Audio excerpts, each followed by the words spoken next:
আমার মুরব্বী বাবাজিরা, আপনারা জানেন এই পৃথিবী এমন একটা পৃথিবী যেখানে আসা যেমন তেমন থাকার কোনো গ্যারান্টি নাই। আপনারা জবান খুলে বলুন, আমাদের হায়াত এবং মওতের মালিক কে? এই আওয়াজে মানি না, জবানটা খুলে বলুন, হায়াত এবং মওতের মালিক কে?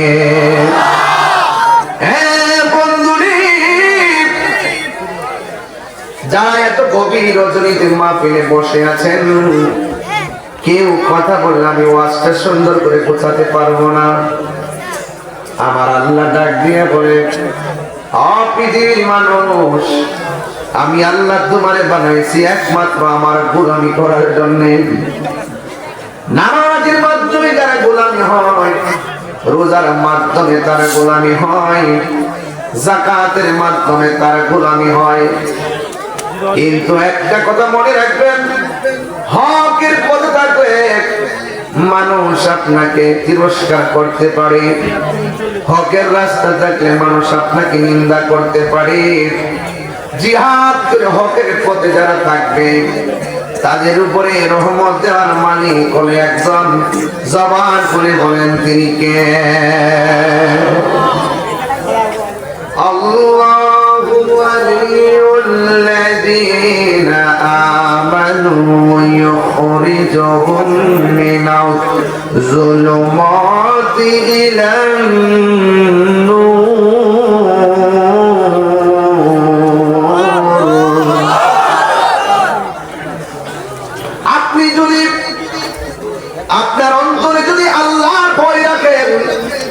ডানে বিপদ, বামে বিপদ, সামনে বিপদ, পিছনে বিপদ, আপনার অন্তরে যদি আল্লাহর ভয় থাকে, এই অন্ধকার থেকে আলোর পথে নিয়ে যাবেন একজন। জবান খুলে বলেন তিনি কে? তাহিরির বিরুদ্ধে, সুন্নিদের বিরুদ্ধে, শুধু আমার না, গোটা সুন্নিদের বিরুদ্ধে ষড়যন্ত্র শুরু হয়ে গেছে। মাজারের মধ্যে আগুন লাগাইছে, মসজিদের মধ্যে আগুন লাগাইছে, দরবারের সব গরু ছাগল যা আছে সব চুরি করে লয়ে গেছে। শেষ পর্যন্ত ব্যক্তিগত অ্যাটাক শুরু করছে। সুন্নিরা রুখে দাঁড়ায় গেলে আপনাকে আমাকে কেউ কিছু করতে পারবে না। বিনিময়ে সবাইকে ঐক্যবদ্ধ হওয়া লাগবে। কথা বলেন ঠিক কিনা? যুবক ভাইরা, যে দান করে সে যেমন ঠকে না, যার উপরে জুলুম করা হয় সে ঠকে না, বরং জুলুম বা যারা জালেম যারা তারা ঠকে। মজলুম কোনদিন ঠকে না। কথা বল ঠিক কিনা? আহা, এই যুবকরা মনোযোগ দেন, মনোযোগ দেন। আমি আপনাদের কাছে ওই কথাটাই বলবো, আমার নবী আপনার নবী রাহমাতুল লিল আলামিনের একটা সাহাবী, যার নাম হলো ইবনে আব্বাস। একটা লোক আসছে ইবনে আব্বাসের কাছে, আল্লাহু আকবার বলবেন না? আয়েশা ডাক দিয়ে বলে, হে ইবনে আব্বাস, আমি একটা মেয়েকে বিয়ের প্রস্তাব দিয়েছি। কিসের প্রস্তাব? এত কথা বলে বাস করা যাবে না? না, আমি একবার বলছি, মাহফিল মাহফিল, আমি যেদিকে যাবো আপনারা সেদিকে যাবেন। বেশি লম্বা বলবো, একদম চুপ থাকবেন। বিয়ের প্রস্তাব দেওয়ার পরে মেয়েটা বিয়ের প্রস্তাবে রাজি হয় নাই। একটু পরে এই মেয়েটাকে আরেকটা ছেলে বিয়ের প্রস্তাব দিছে। মেয়েটা রাজি হয়ে গেছে, ছেলের সঙ্গে মেয়ের বিয়েও হয়ে গেছে। এবার প্রথম যে প্রস্তাব দিছে সে কি করছে? রাগ করছে, কইরা মেয়েটাকে নিজের হাতে খুন করে ফেলেছে। নাউজুবিল্লাহ। আরো বড় করে বলেন, আরো বড় করে বলেন না। তুমি যদি ভালোবাসো তাকে মারতে পারো না। আমরা দেশে বহুত লোক আছে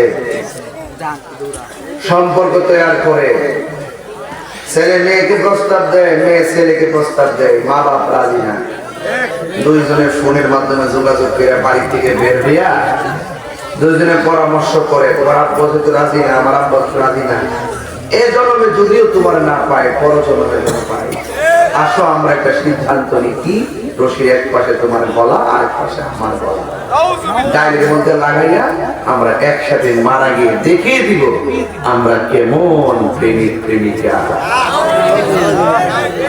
এমন অনেক অনেক আত্মঘাতী সিদ্ধান্ত আছে না নাই?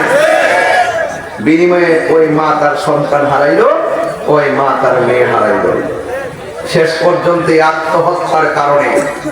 আত্মহত্যার কারণে কিয়ামত পর্যন্ত সে এই আযাব ভোগ করতেই থাকবে।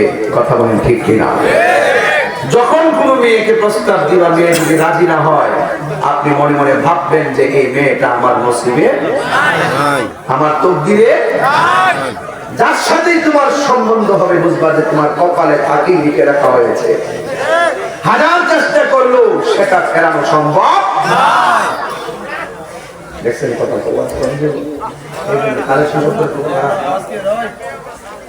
প্রথম থেকে মনোযোগী না করতে বললে মন নষ্ট হয়ে যায়। তুমি জীবন তুমি মরণ, আধার ঘরে তুমি আপন, তুমি জীবন তুমি মরণ, আধার ঘরে তুমি মোদের পাড়ের তরি, তুমি মোদের পাড়ের তরি, তুমি নিদানে কোরআনে ওয়ালা ইয়া রাসূলুল্লাহ, এই তো সুন্দর ইয়া রাসূলুল্লাহ হাবিবাল্লাহ ইয়া রাসূলুল্লাহ,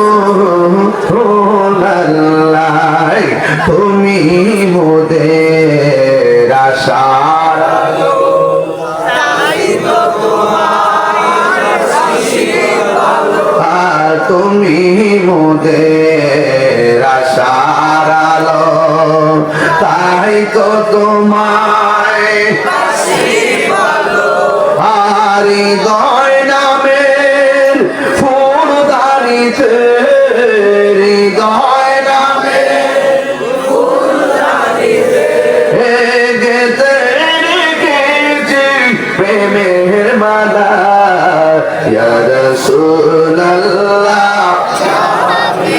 হাবিবাল্লাহ, ইয়া রাসূলুল্লাহ ইয়া হাবিবাল্লাহ ইয়া রাসূলুল্লাহ।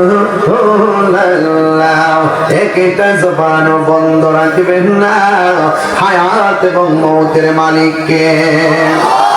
হায়রে ও যাত্রাপুরের বাবা, এই মেয়েটাকে মাইরা যাইয়া নবীর সাহাবীর কাছে গিয়ে দাঁড়ায় গেল, যাইয়া ডাক দিয়ে বলে, ইবনে আব্বাস, আমি একটা মেয়েকে বিয়ের প্রস্তাব দিয়েছি, মেয়েটা বিয়ের প্রস্তাবের মধ্যে রাজি হয় নাই, আরেকটা ছেলে মেয়েটারে আমার সামনে বিয়ের প্রস্তাব দিল, এই মেয়েটা বিয়ের প্রস্তাবে রাজি হয়ে গেল, শুধুমাত্র রাজি নয়, এই মেয়েটার সঙ্গে ছেলেটার বিয়ে হয়ে গেল। ইবনে আব্বাস, মেয়েটা যখন আমার প্রস্তাবে রাজি হয় নাই, আমি আমার নিজের হাত দিয়া মেয়েটারে মাইরা ফেলাইছি। এবার ডাক দিয়ে বলে, হুজুর, আমি যেই গুনাহ করেছি গো, আমি যেই অন্যায় করেছি, আমার গুনাহ আল্লাহ মাফ করবনি, এই গুনার ক্ষমা আল্লাহর কাছে আসেনি। ও যাত্রাপুরের ভাইরে, টাকা পয়সা লেনদেন নিয়া ইদানিং দেখবেন রাজনীতি লইয়া একজন আরেকজনের প্রতিহিংসার বশবর্তী হইয়া মামলা দিতেছে, খুন করে ফেলাইতেছে, গুম করে ফেলাইতেছে। জীবনে যদি আপনি মানুষের মতো মানুষ হতে চান, জীবনে জীবনে কোনো মানুষকে হত্যা করবেন না, কারণ একটা মানুষ যখন একটা মানুষকে হত্যা করে সে যেন সারা পৃথিবীর মানুষকে হত্যা করলো। জীবনে কাউকে হত্যা করবেন না। হত্যা করলে একটা কথা মনে রাখবেন, আপনি যদি কারো বাইকে মাইরা ফেলেন, আপনি যতই জরিমানা দেন না কেন, কোর্টের মধ্যে সমাধান করেন না কেন, সামাজিকভাবে যতই সমাধান করেন না কেন, কিন্তু ওই সন্তানটার, ওই ছেলেটার যদি সন্তান থাকে, যারা মারছেন তার যে ভাই থাকে, জিন্দেগি তো আপনাকে ক্ষমা করবে না। কথা বলেন ঠিক কিনা? আপনাকে যতবার দেখবে সে ততবার আপনাকে লানত দিবে। কথা বলেন। আর সন্তান আপনাকে যতবার দেখবে ততবার আপনাকে লানত দিবে। এই জন্য জুলুম করে কেউ টিকে থাকতে পারে না রে।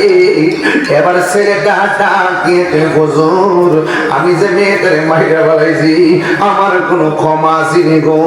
আমার নবীর সাহাবী ডাক দিয়ে কয়ে, পাগল, আমি তোমার কাছে জানতে চাই তোমার আম্মা জিন্দা আসেনি? ছেলেটা ডাক দিয়ে বলে, আমার আম্মা জিন্দা নাই। এবার আমার নবীর সাহাবী ডাক দিয়ে কয়, তাইলে তুমি আল্লাহর কাছে তওবা করো, আল্লাহর কাছে গুনাহ মাফ চাও। আল্লাহর কাছে গুনাহ মাফ চাইলে আল্লাহ এমন আছে তোমার প্রতি সদয় হতে পারে। নবী আর একটা সাহাবী মনে মনে কয়, লোকটাই যা প্রশ্ন করলো, নো নবী সাহাবী, আমি একটা মেয়ের বিয়ের প্রস্তাব দিয়েছি, মেয়েটা আমার বিয়ের প্রস্তাবে রাজি না হওয়ার কারণে আমি মাইরা ফেলাইছি, কিন্তু এখানে জিজ্ঞেস করছে আমার ক্ষমার রাস্তা আসেনি। এই সাহাবী তো প্রথম বলতে পারতো আল্লাহর কাছে তওবা করো, কিন্তু এই কথা না বইলা কেন বলছে তোমার আম্মা জিন্দা আসেনি? চিৎকার মাইরা কি আল্লাহু আকবার বলা যাবে না? ওই নবী সাহাবী দৌড়াইয়া গায়া ডাক দিয়া কয়, সাহাবী গো, সাহাবী, আপনি ছেলেটারে প্রথমই তো বলতে পারতেন তুমি যে এই গুনাহ করেছো আল্লাহর কাছে ক্ষমা চাও। এই কথা না বইলা তুমি কেন, আপনি কেন বললেন তোমার মা জিন্দা আসেনি? মায়ের সঙ্গে সন্তানের হত্যার সম্পর্ক কি? এই কথা বলার পরে নবীর সাহাবী ডাক দিয়ে কয়, হ্যাঁ সাহাবী, আমি তার প্রথম কেন বলছি মা আছে জাননি, কেন বলছি মায়ের কথা কেন জিজ্ঞেস করছি? কারণ এই পৃথিবীর মধ্যে একটা মাত্র মানুষ, দোয়া করলে মাঝখানে কোনো পর্দা থাকে না, ডাইরেক্ট আল্লাহর দরবারে কবুল হয়ে যায়। সে যে অন্যায়টা করছে, এই অন্যায়টার জন্য যদি মায়ের কাছে যায়, আম্মা আমি এমন একটা গুনাহ করছি গো মা, ডানের মানুষ জানে না, বামের মানুষ জানে না, সামনের মানুষ জানে না, পিছনের মানুষ জানে না, যা কেউ জানে না, জবানটা খুলে কোন জানে কে? আর মায়া আসলে গন্না জানে কে? আল্লাহ। ও আল্লাহ, ক্ষমা করে দাও, মাফ করে দাও, বলুন ক্ষমা করে দাও, দাও। যতদিন জীবন বিনা বাজিবে, যতদিন জীবন বিনা বাজিবে, সুপথে চালাও, মাফ করে দাও, বলুন সুপথে চালাও, মাফ করে দাও। আল্লাহ ক্ষমা করে দাও, মাফ করে দাও, ক্ষমা করে দাও, মাফ করে দাও। এ যুবক, গুনাহ মাফের মালিক কে? এই আওয়াজে মানি না, জবানটা খুলে বলুন গুনাহ মাফের মালিক কে? ওই সাহাবী ডাক দিয়া বলে, হ্যাঁ সাহাবী, আমি কেন তোরে মা জিন্দা আছে কিনা কেন জিজ্ঞাসা করছি? পৃথিবীর কারো কাছে মনের কথা বলা যায় না, মায়ের কাছে যদি তার মনের কথাটা বলে, অপরাধটা স্বীকার করে, মা যদি বলে পুত্রে করলে কি, ওই মা যদি শেষ হয়ে যদি তাহাজ্জুদের নামাজের মধ্যে বৈশা যদি আল্লাহরে কয়, ও আল্লাহ, ও যাত্রাপুরের বাবা, জবানটা খুলে বলো আল্লাহ। আর সরে বলুন আল্লাহ, আর মায়া সরে বলুন আল্লাহ। ও আল্লাহ, আমার পুরা এমন একটা গুনাহ করছে, আপনারা জবান করে বলেন মায়ের দোয়া লাগে কি লাগে না, মায়ের বদদোয়া লাগে কি লাগে না। এই জায়গার মধ্যে ওয়াজটা রাখতে আরেকটা কথা কয় লাগবে। আমার নবী আপনার নবী গুরুস্থানের গুরুস্থান আছে না, গুরুস্থানের মধ্যে আমার নবী গেছেন। আল্লাহ বলছে ও আমার ইস্তাবিল আকিয়া ওয়াল আমওয়াত, যারা জিন্দা যারা মুর্দা এরা কোনোদিন এক হতে পারে না। যারা জিন্দা যারা মরা এরা কোনোদিন এক হতে পারে না। ইন্নাল্লাহা ইয়াসমিউ মান ইয়াশা, যারা যাদেরকে আমরা আল্লাহ তৌফিক দেয় এরা উপরে কবর উপরে থাকলেও কবর ভিতরে কি হয় না হবে দেখার ক্ষমতা আছে না নাই। আমার নবী রাহমাতুল্লাহ আলাইহি এমন একজন পয়গম্বর যিনি তিনি উপরে থাকলেও কবর ভিতরে খবর নেওয়ার খবর আছে। আমার নবী একদিন গুরুস্থানের মধ্যে গেল, যাইয়া দেখতেছেন গুরুস্থানের মধ্যে যতগুলো লাশ দাফন করা হয়েছে প্রত্যেকটা লাশের পিঠের নিচে আমার আল্লাহ জান্নাতের গালিচা বিছায়া রেখে দিয়েছে। এই আওয়াজে মানি না, জবান খুলে কন্যা আল্লাহু আকবার।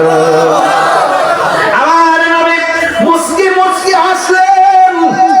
আমার নবী ডাকতে সাহাবীরা রে, এই গোরস্থানটা নতুন হিসাবে প্রত্যেকটা লাশের নিচে আমার আল্লাহ জান্নাতের গালিচা বিছায়া রাখছি।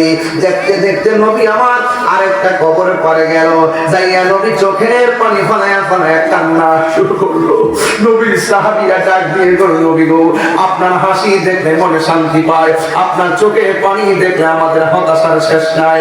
ইয়া রাসূলুল্লাহ, সব কবর দেখা আপনি মুচকি মুচকি হাসলেন, আর একটা কবর দেখা কেন গো আপনি চোখের পানি ফলায়া ফলায়া কাঁদলেন? আমার নবী ডাক দিয়ে কয় সাহাবীরা, আমি নবী যাহা জানি তোমরা তা জানো না, আমি নবী যাহা দেখি তোমরা তা দেখো না, আমি নবী যাহা শুনি তোমরা তা শুনো না। আপনারা জবান খুলে বলুন আমার নবী মাটির উপরে, আমার নবী কবরের নিচে দেখার ক্ষমতা আছে না নাই? মোল্লার কথা না আল্লাহর কথা। ইন্নাল্লাহা ইউসমিউ মান ইয়াশা,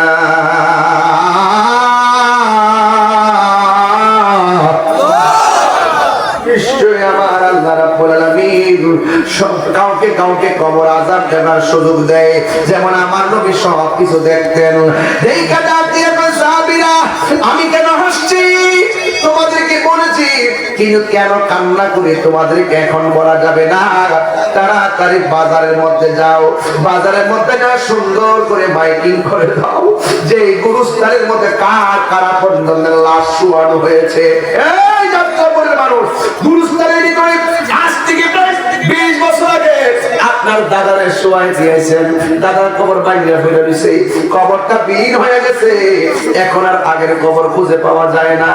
মা কবরে শুয়ে আছে, মার কবরের পারে আমরা যাইতে পারি না, দাদি কবরে শুয়ে আছে, দাদির কবরের পারে যেতে পারি না, নানা নানি পড়ে আছে, নানা নানির কবরে যাইতে পারি না।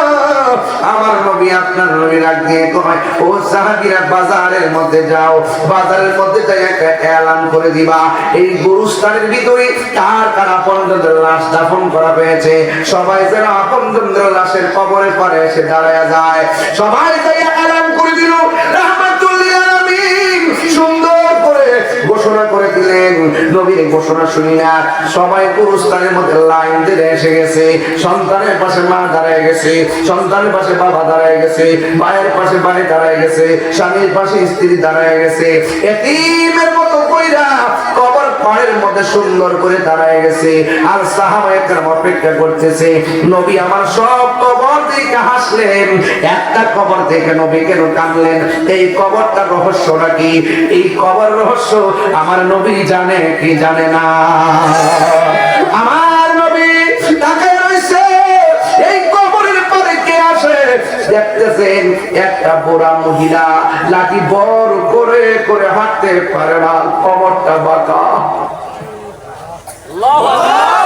নবী আমার অর্ডার দিছে, নবীর কথা মানতে যাইয়া দৌড়াইয়া লাঠি বড় কইরা গুরুস্থানের ভিতরে যখন ঢুকে গেছে, ওই মুহূর্তে সাহাবায়ে কেরাম কয় ওই যে মহিলাটা ওই কবর পরে আসতেছে, যে এই কবরটা দেখা আমার নবী চোখের পানি ফেলে কান্না করেছেন। ইন্দিন টাইমে মহিলাটা লাঠি পর কইরা ওই কবরের পরে যখন দাঁড়াইছে, আমার নবী আপনার নবী রহমাতুল লিল আলামিন ডাক দিয়ে বলেন, ইয়া রাসূলুল্লাহ ইয়া হাবিবাল্লাহ। ওই কবরের পরে মহিলাটা দাঁড়াইছে, সাহাবায়ে কেরাম বলে, ইয়া রাসূলুল্লাহ, ওই মহিলাটা কবরের পরে দাঁড়াইছে। আল্লাহর হাবিব মহিলাটাকে ডাক দিয়ে বলে, মা